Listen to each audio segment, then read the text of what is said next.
नमस्कार, आपका डॉक्टर देख रहे हैं आप और मैं हूं आपके साथ शमशेर सिंह। आजकल के इस भाग दौड़ भरे जीवन में अनियमित जीवन शैली के चलते जो बीमारी लोगों को अपने गिरफ्त में ले रही है वो सबसे ज्यादा मधुमेह है। मधुमेह को धीमी मौत भी कहा जाता है। ये ऐसी बीमारी है जो एक बार किसी के शरीर को पकड़ ले तो फिर इससे छुटकारा मुश्किल हो जाता है। ये शरीर में अन्य कई बीमारियों को भी निमंत्रण देती है। मधुमेह रोगियों को आंखों में दिक्कत हो सकती है, किडनी और लीवर की बीमारी, पैरों में दिक्कत हो सकती है। ये आम बात है। पहले इस बीमारी को लेकर यह कहा जाता था कि बढ़ती उम्र के साथ ये बीमारी लोगों को अपना शिकार बनाती है, लेकिन आजकल बच्चों में भी इसका मिलना चिंता का एक बड़ा कारण हो गया है। डायबिटीज हमें कई तरह से अपना शिकार बना सकती है अगर हमने समय पर इस पर ध्यान नहीं दिया। तो आज आपका डॉक्टर में हम यही जानेंगे कि आखिर डायबिटीज है क्या, इसके प्रकार कितने हैं, इसके लक्षण क्या हैं और इससे बचना कैसे है। अगर आपके मन में भी डायबिटीज से जुड़ा कोई सवाल है तो आप भी कॉल कर सकते हैं, क्योंकि हमारा मकसद ये है कि अगर आपके शरीर में किसी प्रकार की कोई बीमारी है, जो स्पेशल प्रोग्राम हम लेकर आते हैं उनमें किसी ऐसे खास बीमारी के बारे में आपको जानकारी देते हैं ताकि आप उसको लेकर अलर्ट हो जाएं। और अगर स्थिति बहुत ज़्यादा गंभीर हो गई है तो आप उसको लेकर डॉक्टर के पास जाएं, क्योंकि ज़िंदगी किसी भी व्यक्ति के लिए, किसी भी परिवार के लिए बहुत ज़रूरी होती है। और अगर इस जानकारी से, इस सावधानी से किसी की ज़िंदगी बचती है, उसको अपने शरीर के अंदर घर करने वाली बीमारियों के बारे में जानकारी मिलती है, तो इससे बढ़िया कोई बात नहीं हो सकती। तो आज डायबिटीज़ बीमारी पर जानकारी देने के लिए हमारे साथ मौजूद रहेंगे डॉक्टर गौरव मित्तल, जो फिजिशियन एंड डायबिटोलॉजिस्ट और x assistant professor PIMS Jalandhar हैं। वो थोड़ी देर में हमारे साथ जुड़ेंगे। लेकिन जो डायबिटीज़ है उसको लेकर अगर आपके मन में भी कोई सवाल है तो आप स्क्रीन पर हम नंबर आपको दिखाएंगे, उन पर आप कॉल कर सकते हैं। ये नंबर आपके स्क्रीन पर हैं, आप नंबर नोट कर लीजिए और इन नंबर पर कॉल करके आप डॉक्टर से बातचीत कर सकते हैं। डॉक्टर गौरव मित्तल जो फिजिशियन एंड डायबिटोलॉजिस्ट हैं हमारे साथ जुड़ चुके हैं। डॉक्टर साहब, बहुत बहुत स्वागत है आपका खबर फास्ट पर। हाँ जी, नमस्कार जी। डॉक्टर साहब, आज डायबिटीज़ को लेकर हम बात कर रहे हैं, जो कि एक बहुत कॉमन बीमारी आज के दौर में हो गई है। और कोरोना के इस दौर में तो और ज़्यादा इस बीमारी को लेकर लोग जो हैं वो सख्ते में हैं, सहमे हुए हैं। क्योंकि अगर किसी व्यक्ति के शरीर में डायबिटीज़ है तो ये माना जा रहा है कि उसके लिए कोरोना बहुत ज़्यादा खतरनाक हो सकता है। लेकिन ऐसे भी बहुत सारे लोग हैं जिनको इसके बारे में भी पता नहीं है, वो इसको लेकर अलर्ट हो जाएं, सचेत हो जाएं। तो पहले आपसे यही जानेंगे हम कि वाकई में ये बीमारी है क्या, इसके जो शुरुआती लक्षण हैं वो क्या हो सकते हैं, ताकि लोगों को जानकारी हो, वो समझ सकें और अपने आप को स्वस्थ बनाकर अपनी जीवन शैली को बेहतर बना सकते हैं। डॉक्टर साहब। देखिए, जो डायबिटीज़ है ये यूजुअली 2 तरह की होती है। एक टाइप 1 डायबिटीज़ है, दूसरी टाइप 2 डायबिटीज़। जी। और जब भी हम लोग बात करते हैं डायबिटीज़ के बारे में तो इसका मतलब हम टाइप 2 डायबिटीज़ के बारे में बात करते हैं। जो टाइप 1 डायबिटीज़ होती है वो छोटे बच्चों में होती है या कम उम्र के बच्चों में होती है, जो शुरू से इंसुलिन देनी पड़ती है। लेकिन जिसका जो मेन पेशेंट्स हैं, जो ज़्यादा पेशेंट्स हैं वो टाइप 2 डायबिटीज़ के होते हैं। और डायबिटीज़ का इंसिडेंस धीरे-धीरे बढ़ रहा है हमारे कंट्री में, एशियन कंट्रीज में, हमारे कंट्रीज में comparative to the western countries अब इंसिडेंस काफी ज्यादा है। और डायबिटीज एक हमें समझना पड़ेगा कि एक लाइलाज बीमारी है, इसका कोई भी परमानेंट हल नहीं है। एक बार जिसको हो गया तो it can be controlled but can never be cured. तो हमें इससे बचने के लिए शुरू से ही अपना लाइफस्टाइल चेंज करने की जरूरत है। हम कैलोरीज वगैरह कम लें, रेगुलर एक्सरसाइज करें और अगर डायबिटीज हो जाती है तो टाइम टू टाइम अपनी मेडिसिन रेगुलर लें, अपनी डायबिटीज को कंट्रोल करके रखें, क्योंकि डायबिटीज का बॉडी के हर ऑर्गन पे बुरा इफेक्ट पड़ता है, किडनी से, आईज से, हर ऑर्गन पे बुरा इफेक्ट पड़ता है। अभी आप पूछ रहे थे कि लक्षण लक्षण क्या होते हैं। तो देखिए, ये जो बीमारियां होती हैं ये नॉन कम्युनिकेबल डिजीज होती हैं। कोविड जैसे कि कम्युनिकेबल डिजीज है, ये नॉन कम्युनिकेबल ग्रुप में आती हैं, जिन जो एक दूसरे से मिलने से, एक दूसरे से बात करने से नहीं फैलती। तो इसलिए हम इनको नॉन कम्युनिकेबल डिजीज बोलते हैं। और डायबिटीज, हाइपरटेंशन, हाइपोथायराइड, थायराइड का डिसऑर्डर, ये सारे डिसऑर्डर्स हैं। इनमें कोई भी सिम्टम ना हो के हो सकता है कि आप अपना कोई मेडिकल चेकअप कराने गए और आपकी शुगर 400 से ज्यादा आ गई और आप कह रहे हो मेरे को तो कोई सिम्टम ही नहीं है, मेरे को तो कोई प्रॉब्लम ही नहीं है जी। तो ये भी हो सकता है कि आपको कोई भी सिम्टम नहीं है, सिर्फ रिपोर्ट में आ रही है। और हो सकता है कि आपका सडनली कोई वेट लॉस हो जाए, आपको प्यास ज्यादा लगनी शुरू हो जाए, पानी ज्यादा पी रहे हो आप, आपको कोई यूरिन की या जेनिटल ऑर्गन में इंफेक्शन हो जाए, या या आपको कई बार बहुत ज्यादा शुगर बढ़ जाए, उससे आपको उल्टी वगैरह लग जाए, तो जनरल सिम्टम से लेके इसमें कई बार कोई भी सिम्टम नहीं हो सकता। तो सबसे हमें एकदम से शक पड़ता है, एकदम से अगर किसी का वेट लॉस वगैरह ज्यादा हो जाए तो उसमें और पेशाब ज्यादा आ रहा हो और उसको प्यास ज्यादा लग रही हो, तो हमें डायबिटीज का शक पड़ जाता है, उसकी हम शुगर चेक करवा लेते हैं। डॉक्टर साहब, इनमें से कोई एक या दो लक्षण अगर नजर आते हो किसी व्यक्ति को, तो उसको अपना डायबिटीज का टेस्ट करा लेना चाहिए क्या? हाँ जी सर, ऐसे है कि अगर लक्षण है फिर तो चेकअप कराना ही है। अदरवाइज भी अगर आपकी एज 30 से ऊपर है तो आपको हर साल में एक बार अपनी फास्टिंग शुगर और खाना खाने के 2 घंटे बाद वाली शुगर चेक करवा लेनी चाहिए। फास्टिंग शुगर आपकी 100 से नीचे होनी चाहिए और खाना खाने के 2 घंटे बाद वाली शुगर आपकी 140 से नीचे होनी चाहिए, तो ये नॉर्मल है। अगर इससे ज्यादा है तो आपको अपने फिजिशियन से मिलके आगे हो सकता है कि वो आपका HbA1c 3 महीने का जो टेस्ट होता है वो करवा के देखें। आपकी फैमिली हिस्ट्री में जाएं, क्योंकि अगर आपकी फैमिली में डायबिटीज है, आपके पेरेंट्स को डायबिटीज है, तो आपको डायबिटीज होने का चांस बढ़ जाता है। किसी टाइम पे हम कहते थे कि डायबिटीज 50 साल के बाद होती है, धीरे धीरे ये 40 के बाद आने लगी, फिर धीरे धीरे 30 के, अब काफी सारे ऐसे लोग भी हैं जिनको 20 से नीचे भी, जिनके फैमिली हिस्ट्री डायबिटीज है, 20 से पहले बच्चे का सेडेंटरी लाइफस्टाइल है, बैठ के चिप्स वगैरह खाना, कोक वगैरह पीना, और उनके 20 से पहले ही उनको डायबिटीज हो गई है। अब आप उनका फ्यूचर सोचो भी, अगर वो डायबिटीज को कंट्रोल नहीं करेंगे 30-35 तक उनको कॉम्प्लिकेशन आने का चांस है, तो उनके लिए कितनी बड़ी समस्या है। जब उनकी मैरिज होगी, बच्चे छोटे होंगे, तब तक वो कॉम्प्लिकेशन में फंसने का चांस है अगर वो ध्यान नहीं देंगे। बहुत बढ़िया डॉक्टर साहब, आपने जानकारी दी कि पहले 50 प्लस हम सोचते थे, फिर उसके बाद 40 का वक्त आया, अब 20-25 साल के युवाओं में भी इसके लक्षण देखे जाते हैं, उनको ये बीमारी घेर रही है। तो सबसे बेहतर कदम ऐसे लोगों के लिए क्या हो सकता है जो अपनी लाइफस्टाइल को चेंज करके इस बीमारी से लड़ भी सकते हैं, अपनी लाइफस्टाइल को चेंज करके इस बीमारी से बच भी सकते हैं? उनको क्या ऐसा खान पान रखना चाहिए, किस तरह की एक्सरसाइज करनी चाहिए, और अपना जो वर्क प्लेस है जहाँ पर वो लोग काम करते हैं वहाँ पर वो क्या कर सकते हैं? क्योंकि आजकल हर व्यक्ति कहीं ना कहीं किसी न किसी काम में लगा हुआ है, बच्चे पढ़ रहे हैं और बाकी लोग रोजगार के लिए किसी कंपनी में या सरकारी नौकरी करते हैं, तो ऐसे में वहाँ पर वो क्या कर सकते हैं? हाँ जी, देखिए, सबसे पहले तो जो मेजर डिफरेंस सोसाइटी में आया है, तो मेजर डिफरेंस तो एक आया कि आज की डेट में सबके पास कार है, साइकिल है, कार है, मोटरसाइकिल है। पहले पहले हमारे जो बुजुर्ग थे वो कितने कितने किलोमीटर साइकिल चलाते थे, तो पहले तो हम लोगों में एक्टिविटी बहुत ज्यादा कम हो गई है। मेन कारण जो इसका है कि एक्टिविटी कम होने से बॉडी में वेट बढ़ जाता है, और आज की डेट में जोमेटो, जंक फूड वगैरह कितना है, वो आपको घर आके दे जाते हैं। अगर आपका थोड़ा सा भी मन कर रहा है, मोबाइल पे थोड़े से आप डिजिट दबाओ और आपके घर पे जंक फूड आ जाएगा। तो हमने पहले तो अपनी हैबिट चेंज करनी है कि अगर हमने खाना खाना है, अगर कभी जंक फूड खाना है तो उसको महीने में एक बार से ज्यादा नहीं खाना। बच्चों को हमेशा मोटिवेट करना है कि वो ग्रीन वेजिटेबल्स खाएं, जंक फूड को अवॉइड करें, बटर पराठे वगैरह अवॉइड करें, सिंपल रोटी खाएं। और दूसरा इसमें पॉइंट है कि कोई ना कोई एक्टिविटी रखें, कोई ना कोई गेम रखें। जैसे आप कह रहे हैं कि आजकल कंपटीशन का जमाना है, सारे बिजी होते हैं, आप ऑफिस जा रहे हो, मान लो आपका ऑफिस 3rd फ्लोर पे है, तो आप कोशिश करो कि स्टेयर से जाओ, लिफ्ट को अवॉइड करो, 2-3 बार स्टेयर चढ़ लो दिन में। मॉर्निंग में आप अगर टाइम निकाल सकते हो, आधा पौना घंटा मॉर्निंग में सैर कर लो। और जिस टाइम आप स्टैटिक साइकिल रख सकते हो, कोई आप कंप्यूटर का काम करते हो, साथ में आप स्टैटिक साइकिल कर लो, साथ में अपना काम कर लो। इस टाइप से आप अपने काम भी कर सकते हो, टाइम को यूटिलाइज कर सकते हो, साथ में आपकी एक्सरसाइज वगैरह हो सकती है। अगर आपका वर्क प्लेस आपके घर से थोड़ी दूर है तो आप कोशिश करो साइकिल पे चले जाओ या पैदल चले जाओ, जरूरी नहीं है कि आपने हर टाइम पे कार में ही जाना है। यानी थोड़ा सा एक्सरसाइज करके अपने शरीर का पसीना बहाकर हम इस बीमारी को बढ़ने से या अपने शरीर में आने से रोक सकते हैं, पर थोड़ी सावधानी हम रखें तो आसानी से इससे बचा जा सकता है। कोई बहुत बड़ा इसके पीछे साइंस नहीं है। हाँ जी, डेफिनेटली यही मेन साइंस है इसके पीछे। कम खाना है और ज्यादा चलना है, अपने बैलेंस को नेगेटिव में रखना है, अपने वेट को बढ़ने नहीं देना, और अपनी कैलोरीज को कंज्यूम करना है ताकि वो अपने अंदर जमा होकर अपनी डायबिटीज के लेवल को ना बढ़ाए। डॉक्टर साहब, क्या मान लेते हैं किसी के परिवार में अगर आनुवंशिक की हम बात करें, क्या ये ऐसे बीमारी है कि वो बच्चे जो होने वाले बच्चे हैं उनको हो सकती है, या फिर एक निश्चित समय के बाद ऐसी संभावनाएं हैं कि अगर माता पिता में है तो होगी होगी।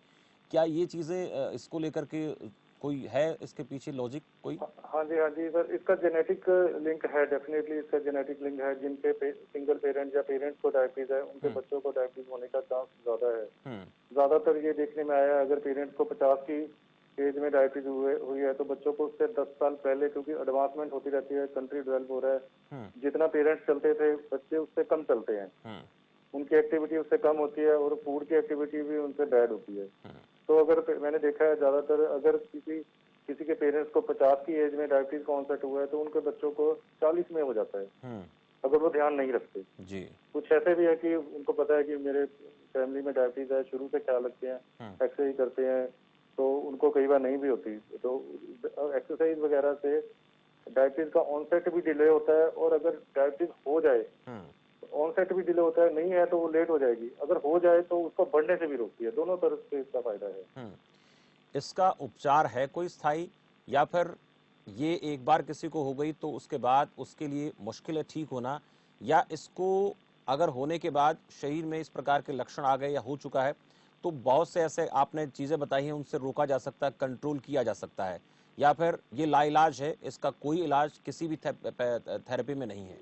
इनिशियल स्टेजेस में देयर आर सम स्टडीज, कुछ नई ड्रग्स हैं जो मतलब ये क्लेम करते हैं कि शुरू में लाइफस्टाइल मॉडिफिकेशन करने के बाद साथ में कुछ दवाइयों के साथ वो क्लेम करते हैं कि इट इज क्योर्ड, लेकिन ऐसा नहीं है कि बंदा फिर खाना पीना शुरू कर दे जो मर्जी की मैं ठीक हो गया, ऐसा नहीं है। लाइफस्टाइल मॉडिफिकेशन के साथ विदाउट मेडिकेशन कुछ लोगों ने 5-5, 10 साल तक क्लेम किया है कि in the initial stages it can be cured, but अगर हम टेक्निकली बात करें तो इसका कोई परमानेंट सोल्यूशन नहीं है। But they are very good drugs, बहुत अच्छी दवाइयां हैं जिनसे शुगर बहुत ज्यादा कम होने का खतरा नहीं है। न्यू मेडिकेशन है, बड़ी अच्छी मेडिकेशन है जिससे इसको बहुत अच्छे तरीके से कंट्रोल किया जा सकता है। आज अगर डायबिटीज पता चल जाती है, अगर बंदा ध्यान रखे अपना, तो 10 साल तक तो बहुत ही कम मेडिकेशन से बढ़िया टाइम निकलता है, उसके बाद धीरे धीरे मेडिसिन बढ़ती है। इन दवाओं का डॉक्टर साहब कोई साइड इफेक्ट भी है क्या? जो दवाएं हम लेते हैं डायबिटीज़ की, कोई नुकसान शरीर में करती हैं, या फिर इन दवाओं से किसी प्रकार का कोई साइड इफेक्ट नहीं होता है? देखिए, जो हर दवा होती है, हर दवा का कोई ना कोई साइड इफेक्ट होता है।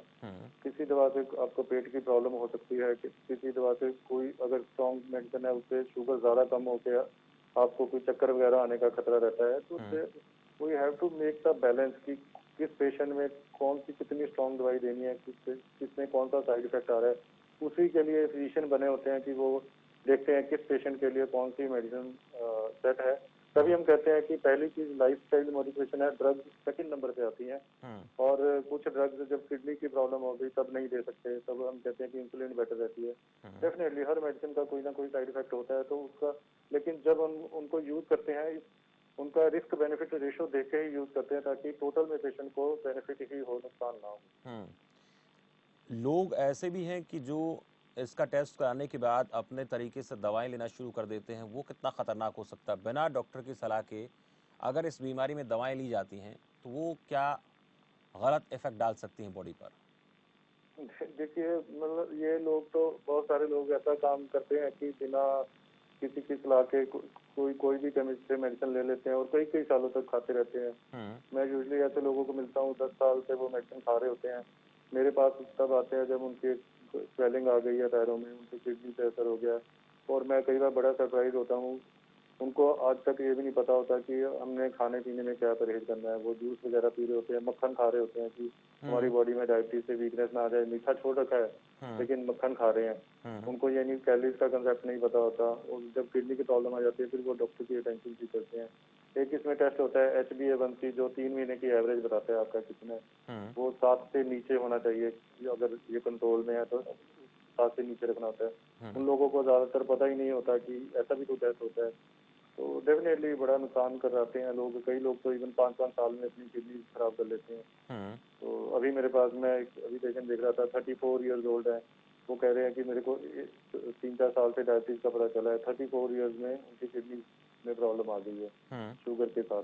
अब आप देखिए उनकी लाइफ कितनी बची है। 5 के पास उनकी क्रेटिनिन है, जल्दी डायलिसिस शुरू हो जाएगा तो मुश्किल हो पड़ जाती है, सारी फैमिली को भी मुश्किल पड़ जाती है। डॉक्टर साहब, एक बात और हम देखते हैं कि लोग फास्ट फूड नहीं खाते हैं या कोल्ड ड्रिंक्स का इस्तेमाल नहीं करते हैं, लेकिन घर में जो हमारे नेचुरल उत्पाद होते हैं, मीठे की हम बात करें, चाहे हम कोई भी घर के अंदर गुड़ है, फल हैं जो हम खाते हैं, चाहे आम है और भी तमाम ऐसे फल हैं जिनके अंदर शुगर की मात्रा होती है, ऐसा भी होता है कि क्या ये चीज़ें अगर हम अवॉइड करें तो हमारे लिए ठीक रहेगा या फिर इनको हम खा सकते हैं? नहीं, जो मैंगोज हैं इनको भी अवॉइड करना होता है, गुड़ को भी अवॉइड करना होता है। जो मीठे फल हैं इनको, लीची वगैरह, इन सबको डायबिटिक पेशेंट को अवॉइड करना होता है। डायबिटिक पेशेंट के लिए पपाया ठीक रहता है, गुआवा ठीक रहता है, एप्पल ठीक रहता है, लेकिन बाकी जो फ्रूट्स हैं बहुत ही कम मात्रा में इस्तेमाल करने होते हैं। अगर उनको अननेसेसरी इस्तेमाल करेंगे तो उससे शुगर लेवल बढ़ता है और नुकसान होता है। जो व्यक्ति खाली पेट कुछ ऐसे पदार्थों का इस्तेमाल करते हैं जो, जैसा भी मैंने बताया, आपने जो फ्रूट बताया, चाहे पपाया है या गवावा है, क्या वो खाली पेट खा सकते हैं या फिर पहले कुछ खा पी लें उसके बाद इनका इस्तेमाल कर सकते हैं? फ्रूट का कुछ यूजली पर मॉर्निंग में किसी का फ्रूट खाने का दिल करेगा नहीं करेगा मेरे को पता नहीं है, बट ऐसा कोई नहीं है कि खाली पेट नहीं खा सकते। तो ऐसा मैंने नहीं सुना कहीं कि फ्रूट को खाली पेट नहीं खा सकते, पर मेरे ख्याल से कोई खाली पेट खाता नहीं है। किसी का मन नहीं करता सुबह उठ के तो कोई या लेमन लेगा या कोई बंदा अपनी चाय लेगा। फ्रूट को हम यूजली कहते हैं कि आप जो आपके मेन मील्स हैं उनके बीच में इस्तेमाल करें ताकि आपकी शुगर का लेवल मेंटेन रहे, कम ना हो पाए। चनाज हैं तो जैसे 11 बजे के बाद, 11 बजे के पास आप ब्रेकफास्ट करने के बाद 11 बजे फ्रूट लें, शाम को 5 बजे के टाइम पे आप फ्रूट लें, ताकि अगर आप डायबिटिक मेडिकेशन पे हो उस टाइम पे आपका शुगर का लेवल कम ना है और वो मेंटेन रहे। कुछ ऐसे खट्टे फल भी होते हैं डॉक्टर साहब जो डायबिटीज़ के पेशेंट को बताए जाते हैं, वो क्या क्या हो सकते हैं जिनका इस्तेमाल लोग करें, खाएं और जो टेस्ट के हिसाब से भी उनका लोग इस्तेमाल कर सकें और उसके साथ साथ इस बीमारी से भी बच सकें? देखो, लेमन का इस्तेमाल करने से बेनिफिट होता है। आप प्रॉपर जो डाइटिशियन वाले मेरे से सवाल पूछ रहे हैं तो इनका जो डाइटिशियन प्रॉपरली आंसर देते हैं। फिर भी ऐसे है कि जो लेमन फ्रूट्स हैं उनको है यूज कर सकते हैं, लेकिन जो संतरा वगैरह है इसको आप नहीं यूज कर सकते, ये मीठे होते हैं, इनसे शुगर लेवल बढ़ता है। सब्जियों और में कुछ लोग वो करेला के पानी वगैरह इनका भी इस्तेमाल करते हैं और उससे मैंने देखा है कि उससे भी डायबिटीज का लेवल कम आता है। डॉक्टर साहब, एक कॉलर है, रीना बहादुरगढ़ से जुड़ी हैं। रीना जी, स्वागत है आपका। नमस्कार डॉक्टर साहब। नमस्कार जी। मैं पूछना चाहती हूँ, एक्चुअली मेरे फादर को बहुत पहले से डायबिटीज है, करीब 10-12 साल से, और उनके पैरों में अभी बहुत ज़्यादा इन्फेक्शन हो गया है। इन्फेक्शन होने के बाद में उनको एंटीबायोटिक के बावजूद भी वो ठीक नहीं हो पाते। कई बार तो 2-2, 3-3 महीने तक जख्म रहते हैं और वो भरते नहीं है। तो हमें क्या करना चाहिए और किस तरह के प्रिकॉशंस लेने चाहिए ताकि उनकी जो ये इन्फेक्शन है वो ज़्यादा ना बढ़े और आगे, क्योंकि बारिश आने वाली है तो हम लोग सब चिंतित हैं। देखिए, ये बड़ी कॉमन प्रॉब्लम आती है जो डायबिटीज के पेशेंट होते हैं, क्योंकि लॉन्ग स्टैंडिंग डायबिटीज में क्या होता है कि एक तो आपके जो पैरों की जो वेसल्स हैं, आर्टरीज हैं, उनमें ब्लॉकेज होना शुरू हो जाता है। उसकी वजह से क्या होता है कि पैरों की ब्लड सप्लाई कम हो जाती है। तो अगर वहाँ पे कोई भी चोट लगे, कोई भी अल्सर हो जाए तो हमें उसको ठीक करना मुश्किल हो जाता है, क्योंकि वहाँ पे ब्लड सप्लाई कम होती है। दूसरा, पैरों में न्यूरोपैथी हो जाती है जिससे पैर सुन्न हो जाते हैं। अगर उनमें कहीं पे चोट लग जाए तो पेशेंट को पेन नहीं होता, उसको पता नहीं चलता कि मेरे कोई पे जख्म है। तो इस तरह की प्रॉब्लम्स ऐसे पेशेंट्स में आती हैं। तो होपफुली आप किसी अच्छे फिजिशियन को दिखा रहे होंगे तो जिसने डॉप्लर वगैरह कराया होगा या इनका पैरों का चेकअप किया होगा। हाँ, आप सलाह चाहते हैं कि हम कैसे करें, कैसे करना होता है कि अगर तो वो ज़्यादातर घर में रहते हैं तो वो अपने अवॉइड करें कि कहीं ना कहीं उनके चोट ना लगे, कोई भी घर में नुकीली चीज ना रखें, कोई कॉर्नर टेबल के ना लगे, या बंद जूता पहने अच्छी तरह से। और अगर जख्म है तो उसकी प्रॉपर बीटाडीन से ड्रेसिंग वगैरह करा के, प्रॉपर एंटीबायोटिक करा के, और साथ में डायबिटीज का पूरा कंट्रोल रखें। यही मेथड है। चलिए, शुक्रिया रीना जी हमारे साथ बातचीत की। डॉक्टर साहब, एक और कॉलर है सरिता मिश्रा दिल्ली से। सरिता जी, स्वागत है आपका, सवाल पूछिए। सर, मेरा सवाल ये है कि रात में कई बार मुझे जो है बाथरूम जाना पड़ता है और बहुत बार मुझे प्यास बहुत ज़्यादा लगती है रात में। मतलब दिन में इतनी नहीं लगती जितनी मुझे रात में लगती है। 6-7 बार 8 बार मैं उठती हूँ रात में। तो क्या मुझे डायबिटीज़ है? नहीं, आपको पहले डायबिटीज का अभी नहीं पता कि है या नहीं है? नहीं, अभी मैंने टेस्ट नहीं करवाया अभी, लेकिन मुझे ऐसा, मैंने कहीं पढ़ा था तो मुझे ऐसा लग रहा है कि ये निशानी जो है ये डायबिटीज़ की है। देखो ये निशानी मैंने शुरू में मैं बता के हटा हूँ कि डायबिटीज में कई बार कोई लक्षण नहीं होते और कई बार यही कॉमनेस सिम्टम होता है। लेकिन अकेला नाइट में ज्यादा आना या साइकोलॉजिकली हो सकता है कि आपको नाइट में फील हो रहा है कि उठना पड़ता है, दिन में आपको पॉसिबल होगा, तो आपको डेफिनेटली अपनी फास्टिंग शुगर और खाना खाने के 2 घंटे बाद वाली शुगर चेक करा लेनी चाहिए। लेकिन अगर डायबिटीज नहीं आती तो आपको यूरिन का टेस्ट करा लेना चाहिए, हो सकता है उसमें कोई इन्फेक्शन हो। चलिए, शुक्रिया सरिता मिश्रा जी हमसे बातचीत के लिए। विनोद हैं अमृतसर से। विनोद कुमार जी, स्वागत है।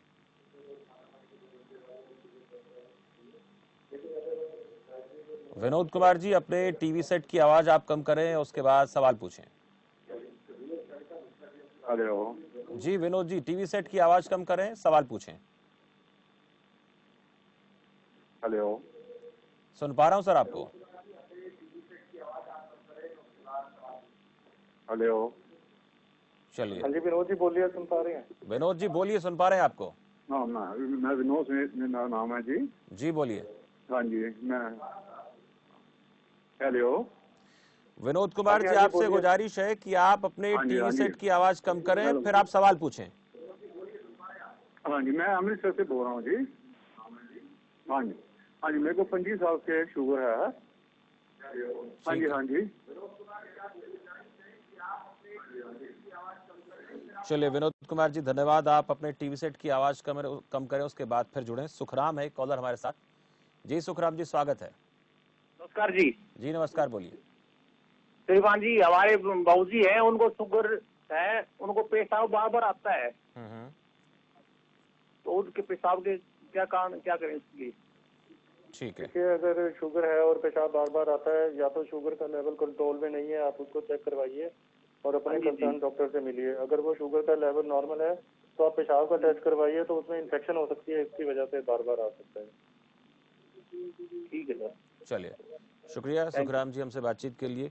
डॉक्टर साहब, जैसे टेस्ट को लेकर लोगों में अवेयरनेस नहीं है, जागरूकता नहीं है, लोग इस बात को समझते नहीं है, और ख़ासकर जब उम्र ज़्यादा हो जाती है तब इसकी तरफ ध्यान जाता है। छोटी उम्र में भी जैसे आपने कहा कि दिक्कत हो सकती है, तो ऐसी अवस्था में जो हमारी अवेयरनेस है वो कितनी बड़ी भूमिका इसमें निभा सकती है, कितना ज़्यादा उसका रोल है ताकि हमारा भविष्य सुरक्षित रहे?